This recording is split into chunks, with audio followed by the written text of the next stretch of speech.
Hello বন্ধুরা, কেমন আছো তোমরা? আমি দীপ্ত কুমার পাল। এই পর্বে আমি তোমাদের ক্লাস 1 ইংলিশ ফর টুডে বইয়ের ইউনিট 2 এর লেসন 8 আলোচনা করব। দেখো বন্ধুরা, এখানে আছে লেসন 8 অর্থাৎ পার্ট 8। লেসন মানে পার্ট, কাউন্টিং ক্যাটস মানে বিড়াল গণনা, কাউন্টিং মানে গণনা করা, ক্যাটস মানে বিড়াল বা বিড়ালগুলো, COUNTING কাউন্টিং মানে গণনা করা, CATS ক্যাটস মানে বিড়ালগুলো। ইউনিট 2 মানে অধ্যায় 2, ইউনিট মানে অধ্যায়। দেখো বন্ধুরা, এতে আছে লুক, লিসেন অ্যান্ড সে, তাকাও, শোনো এবং বলো। লুক মানে তাকানো, লিসেন মানে শোনা, অ্যান্ড মানে এবং, সে মানে বলা। বন্ধুরা, এখানে একটি রাইম অর্থাৎ কবিতা আছে, এই কবিতাটি আমরা পড়ব। কাউন্টিং ক্যাটস বিড়াল গণনা, কাউন্টিং মানে গণনা করা, ক্যাটস মানে বিড়াল।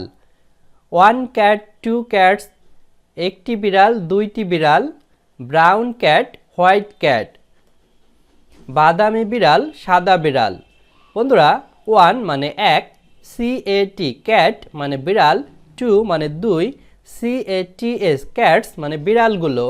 বন্ধুরা, যখন একটি বিড়াল থাকবে তখন শুধু আমরা CAT ক্যাট লিখব, যখন একের অধিক বিড়াল থাকবে তখন আমরা ক্যাট এর সাথে এস যোগ করে দেব, CATS ক্যাটস মানে বিড়ালগুলো। BROWN ব্রাউন মানে বাদামি, CAT ক্যাট মানে বিড়াল। এখানে দেখো আমরা একটি বাদামি কালারের বিড়াল দেখতে পাচ্ছি। WHITE হোয়াইট মানে সাদা, CAT ক্যাট মানে বিড়াল। এখানে আমরা দুইটি সাদা বিড়াল দেখতে পাচ্ছি। 3 ক্যাটস 4 ক্যাটস তিনটি বিড়াল চারটি বিড়াল, ব্ল্যাক ক্যাটস রেড ক্যাট কালো বিড়াল লাল বিড়াল। বন্ধুরা, 3 মানে 3, CATS ক্যাটস মানে বিড়ালগুলো, 4 মানে 4, CATS ক্যাটস মানে বিড়ালগুলো। BLACK ব্ল্যাক মানে কালো, CAT ক্যাট মানে বিড়াল। বন্ধুরা, এখানে দেখো আমরা তিনটি কালো বিড়াল দেখতে পাচ্ছি। RED রেড মানে লাল, CAT ক্যাট মানে বিড়াল। এখানে আমরা চারটি লাল রঙের বিড়াল দেখতে পাচ্ছি। Count the cats in front of the door দরজার সামনের বিড়ালগুলো গণনা করো।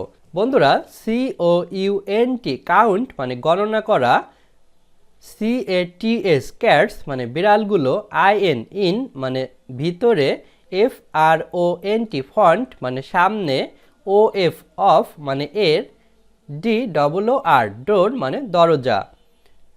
1 2 3 4 1 2 3 4। বন্ধুরা দেখো, এখানে একটি দরজা আছে, দরজা খোলা আছে, তার সামনে অনেকগুলো বিড়াল আছে। এই বিড়ালগুলো তোমাদের গণনা করতে বলছে, আমরা বিড়ালগুলো গুনি। 1 2 3 4 5 6 7 8 9 10 অর্থাৎ 10টি বিড়াল আছে এখানে। বন্ধুরা দেখো, নিচে বিতে বলছে রিসাইট আবৃত্তি করো and act out the rhyme, কবিতাটি অভিনয় করে দেখাও। বন্ধুরা, RECITE রিসাইট মানে আবৃত্তি করা, AND অ্যান্ড মানে এবং, ACT অ্যাক্ট মানে অভিনয় করা, OUT আউট মানে বাইরে, কিন্তু অ্যাক্ট আউট মানে অভিনয় করে দেখানো বোঝাচ্ছে, RHYME রাইম মানে কবিতা বা ছড়া। বন্ধুরা, আজ আমাদের ভিডিও এ পর্যন্তই। পরের ভিডিওতে আমরা পরবর্তী লেসন আলোচনা করব। ভালো থেকো তোমরা।